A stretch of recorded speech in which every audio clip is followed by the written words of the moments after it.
Alright guys, welcome to the show. I hope you sat there, either fucking scantily clad or dressed in your World Around You branded clothing.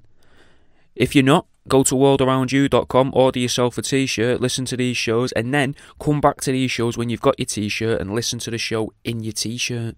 Anyway, I'll let you crack on with the show. Let's have the here's how. And this week, here's how to get out of that commitment. If you know you're going to see them in between your agreement and the current day, arrange to look a little bit unstable. If you can avoid the shower for a few days, singe your hair with a lighter and practice your own nondescript whispers. Then, if they see you from a distance, they might think, oh, they look a little stressed out. If they're within earshot of you, they'll think, oh, they must be a bit stressed. And if they're next to you, they'll think twice about involving you in whatever you've had planned, and they may even be supportive when you drop your plans. A broken rib's an easy one to fake, but if you're more method, you could always just snap a finger. You can't carry a TV cabinet with a cast on. Make subtle suggestive comments about their loved ones. Be wary of the age of them and be wary of the age gap. If they're too old or too young, they may take it the wrong way and completely cut you off. But if they're a similar age to you, they might not want you near them, especially if it looks like you're into their nearest and dearest. Even less will they want you looking like the quote-unquote good guy. If you've left it a bit late, when you arrive at the location, make sure you do so with a large sandwich and then start eating it as you walk through the door. You can go two ways here with this. You can eat the sandwich visibly fast, claiming it's for comedic effect, and then pretend to be ill afterwards. Or you could force yourself to choke on an ingredient. Now, if the choking's short-lived, claim that you heard the same noise coming from the bedroom window when you walked past their mum's house the other night. If their mum's now dead, still say it, and follow it up with, oh, it's nice I see how, some traditions just don't die. Let your own car tyre down, take a photo of it, and then pump it back up.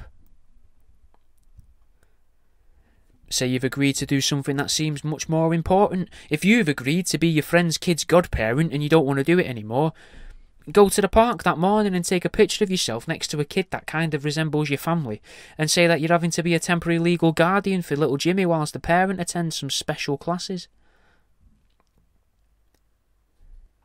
If you've gotten sick of trimming your neighbour's edges, take your edge trimmers a little bit too deep into that hedge. That way, you'll remove most of the leaves and just leave exposed twigs and sticks and that.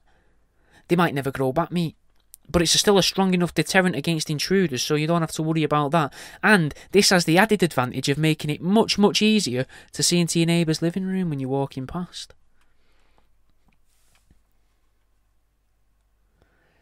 If you're having to pop into a friend or neighbour's house to feed their pet whilst they're on holiday, before they leave for their holiday, start performing burials for wild animals and shop-bought dead animals in your garden and in the public park.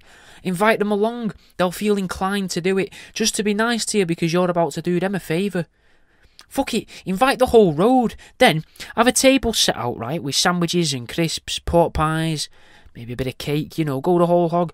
And then when the desired audience has arrived, declare the start of the service. Use a microphone, walk away into your house and bring out a carrier bag with a mixture of frozen and recently thawed dead animals. Dig a little hole, hand out little tea lights, then say at the top of your voice whilst rummaging through the bag, "We're going to start with this one." Hold it high, one-handed, and present it to the crowd. Take a selfie with the deceased, then place it in the ground. Now, as you work your way through the bag, make sure to make it seem like you've slowly started losing interest in the whole thing and start being more nonchalant about it. Fucking chucking them in the holes, dropping them from a height, getting the prayers wrong. Start snapping at guests for letting the tea lights go out. Then, have a little break for lunch and refuse to talk to anyone because it's important to you that you do it all properly and above board. You tell them that. It's got to be proper and above board. I can't talk to you right now. I'm very busy.